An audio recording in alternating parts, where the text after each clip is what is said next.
민주당이 정치 탄압이다라는 말까지 꺼내면서 태스크포스까지 꾸려 대응에 나서자 이제 국민의힘은 검찰이 엄정히 수사를 해야 된다 이렇게 이제 맞서고 있습니다. 문재인 전 대통령을 구속 수사해야 한다는 주장까지 나오고 있는 바당이거든요.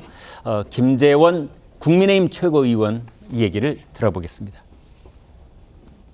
김정은에게 보낸 USB 내용 그리고 해수부 공무원을 월북으로 그렇게 조작한 사건, 북한 민간인들을 또 그 백주 대낮에 북한으로 돌려보낸 사건, 또 울산시장을 억지로 당선시킨 사건, 이런 사건들 전부 정점에 문재인 대통령이 있다고 봅니다. 이분을 빨리 조사해서 구속 수사하는 것이 맞다고 봅니다. 알겠습니다.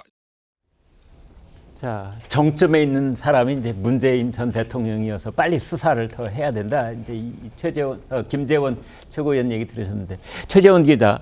근데 이제 이번 일로 다시 좀 좁혀보면 말이죠. 그래서 뇌물이냐 아니냐 이제 이거를 지금 들여다보고 있는 건데, 사전 공모 여기에 대한 판단이 있어야 된다는 얘기가 나오고 있어요. 무슨 뜻입니까? 예, 뭐 이 건과 관련해서 이제 문재인 전 대통령과 다혜 씨 부부, 그러니까 공모를 해서 벌어진 일이냐 이 부분을 파악하기 위해서는 뭐에 대한 모의를 했다는 것이죠? 이 사위에 대한 특혜 채용이 맞느냐에 대한 이제 그리고 그 특혜 채용을 통해서 일종의 대가를 받았느냐에 대한 여부를 놓고 이게 단순히 그 사위와 문다혜 씨만의 문제였느냐 아니면 이게 문 전 대통령까지 올라가서 공범으로까지 개입이 된 사건이냐 이 부분을 한번 따져보겠다는 건데요. 특히나 이 지금 검찰에서 내다보고 있는 직접 뇌물수수 혐의의 피의자로 문 전 대통령까지 기소에 들어갈 수 있겠느냐 여부를 한번 따져보겠다는 겁니다. 그래서 사전 공모 여부가 중요한데 이 이상직 전 의원 등으로부터 돈을 받겠다는 계획으로 문 전 대통령의 사위를 타이스타젯에 취업시켰는지 여부, 이 부분이 이제 사전에 미리 이제 취업을 시키기 전에 대가를 기대하는 바람으로 사전에 공모를 해서 취업을 시킨 것이냐. 자, 최 기자 말씀 중에 제가 그냥 우리 가족들이 쓰는 말로 좀 바꿔서 질문을 던져 보겠습니다.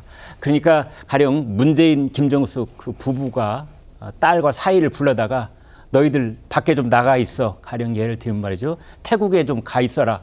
그러면 딸과 사위가 당연히 물을 거 아니에요. 아니 가려면 비용이 발생하고 뭐 경우 문제도 있을 텐데 그건 염려하지 마라. 거기 가면 타이스타젯 회사가 있을 테니까 이제 이렇게 해야 이게 공모가 되는 거 아니겠어요? 맞습니다. 이렇게 예. 채용이 되기 전에 이미 이제 그 사위 부부와 그러니까 딸 부부와 문재인 전 대통령이 의사 합치를 봐서 그 일련의 과정들이 쭉쭉 됐다. 만약 그랬다면 네. 사전에 이 일을 계획한 공모한 혐의가 대통령에게까지 적용된다. 네. 지금 이렇게 볼 수 있다는 거고요. 혹은 사전에 그렇게 모의했다라는 정황이나 근거가 드러나지 않는다면 입증이 불가능하기 때문에 다른 방법으로도 살펴볼 수 있다는 건데 바로 이 문 전 대통령과 딸 부부가 경제적 공동체를 이루고 있었느냐 이 부분입니다.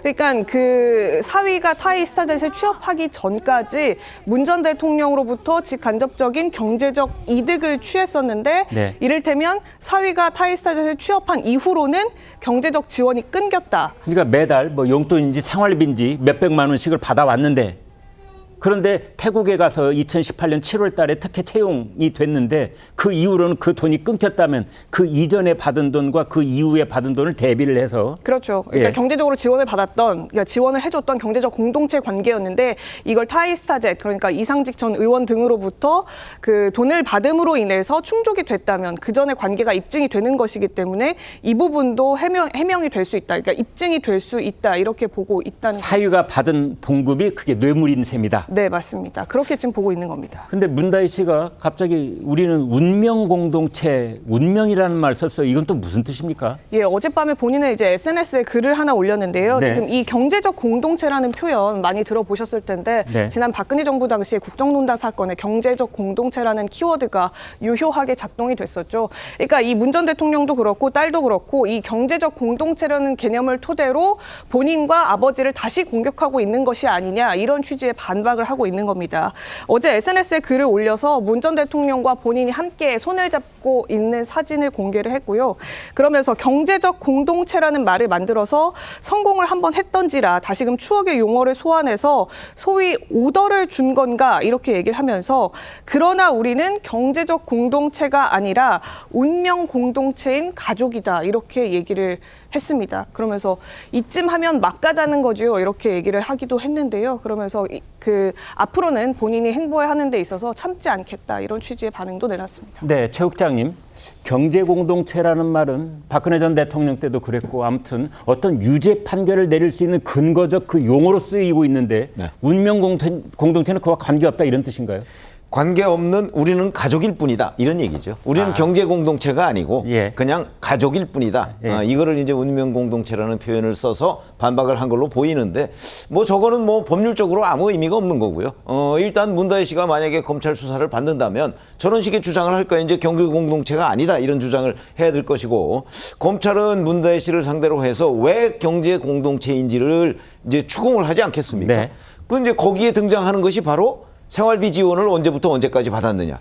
그다음에 문다혜 씨의 남편이 타이스타젯에 그 취업했을 때는 생활비 지원을 안 받은 것 아니냐. 그리고 또 이제 그 취업이 2020년 4월에 끝나거든요. 네. 그럼 끝난 뒤에도 생활비 지원을 받았느냐 여부. 이거를 만약에 검찰이 일관되게 쭉 입증을 한다면 저는 경제 공동체는 입증이 된다고 보고요. 그게 입증이 안 되면 이제 문재인 전 대통령을 뇌물죄로 처벌할 수는 없는 거예요. 그렇게 되면 이제 제3자 뇌물죄니 아니면 뭐 다른 쪽을 들여다봐야 되겠죠. 부정처사 후수뢰 뭐 이런 뭐 얘기도 그런 있죠. 거든지 하여튼 다른 그 법률 적용을 검토해봐야 되는 대목이죠.